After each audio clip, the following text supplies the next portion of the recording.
So we have launched the Around the World Italy event on our Discord server, on which everyone of the community had the task to model an Italian car. I have decided to model the Maserati Ghibli 2021, and here's exactly how I did it. So let's start right with chapter 1, setting up the blueprints. I guess at this point right now, if you're not completely new to this channel, you already know how to set up the car blueprints to model a car, but nevertheless, I have first scaled up the cube to the dimensions of the car, and then I first inserted the side view blueprint. Then I have basically repeated the same step for all of the other views as well. To organize the workspace at the end, I have renamed all of the pictures that I have inserted, so that I could then go ahead and start with chapter 2. The hood. First, I took a really long and intense look on the hood of this car through all of the reference images, and then I have started the hood itself by pressing Shift and A to open up the add menu, heading over to mesh and clicking on cube to add in a cube to the scene. But as I don't need a cube for the hood, I have selected everything from the cube with A,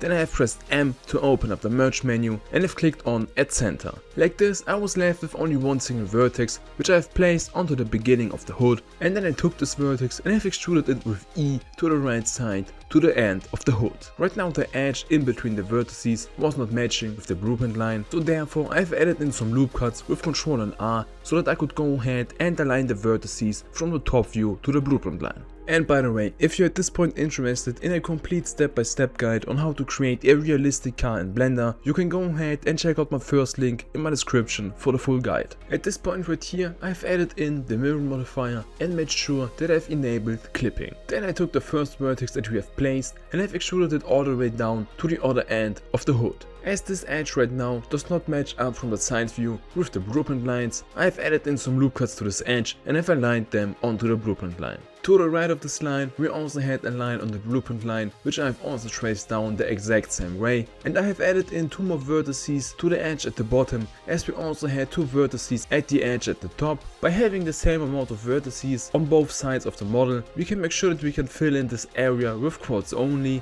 and to fill in this area I have used the grid fill tool. Sadly, I wasn't lucky on the values that Blender has set automatically, but after changing some settings manually, this area was looking really good. But with that area, the hood was not even close to be finished, so I have continued by extruding the bottom vertex first to the right and then connecting the new vertex with the vertex from the top. I have then counted the vertices that we have on the left side so that I could go ahead and decide on how many loop cuts I need to add into the right side, and then I have already aligned all of the new vertices. I have again added in the needed loop cuts to the bottom so that I could go ahead and fill in these faces with the grid fill tool. To fill in the area at the top with quads only, I first needed to add in a loop cut to the left side, and then I could go ahead and fill in the gap with the grid fill tool. Right next to this blueprint line, we have a height difference that we can see in the reference images, for which I first added in a loop cut which I have aligned to the left side. Then I have selected this complete edge loop with the vertex at the top as the active element, and with the pivot point set to active element by pressing period,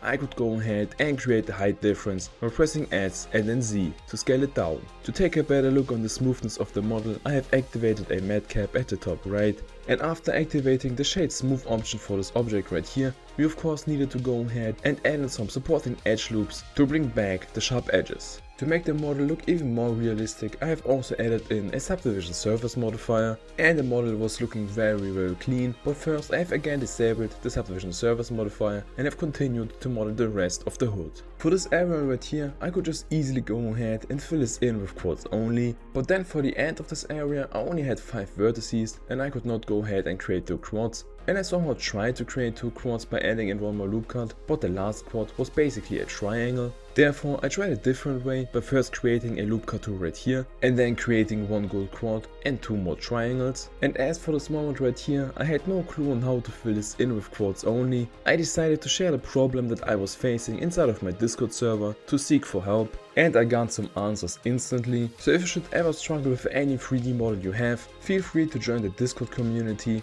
and ask any question you should have right here. So with the help of the community, I could go ahead and fill this in with quads only by creating a loop cut to this edge right here, and then first filling all of the faces in with quads only, and making it look good by sliding the vertex with double G. For the new created area, I have also added in some supporting edge loops to bring back the sharp edges, and in the last step for the hood, I have also added in a solidify modifier to add some thickness to the model, And to fix the shading issues on the outline of the hood, you could go ahead and mark sharp off the edges of the outline just like we did it in the course, or you can also go ahead and create supporting edge loops all around the hood, which I have did on this model right here. After doing so, the hood was completely finished and we can move on to chapter 3, the second part of the hood. I selected all of the vertices of the outline of the hood for the next part that I needed, pressed Shift and D to duplicate them and then right click to leave them at the same place, and pressed P and clicked on selection to create a new object. The modeling process of this part was quite simple. The only real thing that you need to take care of is that you have the same amount of vertices at the top and at the bottom, so that you can go ahead and fill this in with quads only.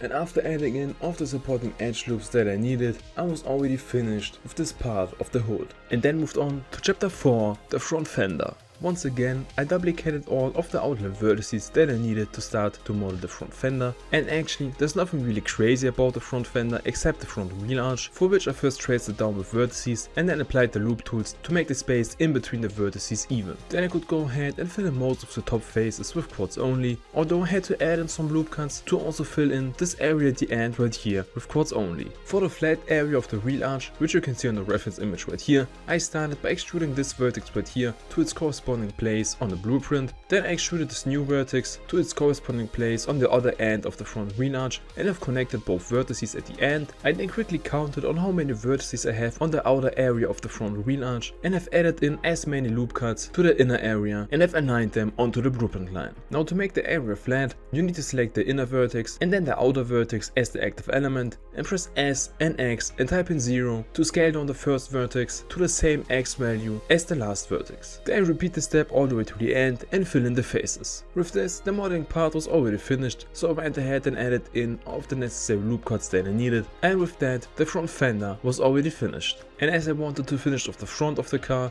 I started with chapter 5, the front bumper. Before I could go ahead and start to model the front bumper, I had to create this black part right here, which separates the hood from the front bumper. And as I went into complete detail with this car, it was not enough to extrude this only down, but I have also added in the needed thickness to it. After this, I could start with a real front bumper, and just like on the front fender, it is really nothing special, so it's basically just a process of tracing down the blueprint line with some vertices and then filling in the area with quads only. So after finishing the same process for the front wheel arch on the front bumper, adding in all of the necessary loop cuts, applying the solidify modifier and therefore adding in even more loop cuts, the front bumper was already finished and we can move on to a more interesting chapter, chapter 6, the front grille. Of course I started by duplicating all of the outline vertices that I need to create the top chrome bar, and the creation of it was basically just to extrude all of the vertices that I've duplicated down. Then I have added in a loop cut to the middle of it so that I could go ahead and create the little triangle thing right here. So with this finished, I started to work on the inside black part, and as I wanted to make this look really detailed,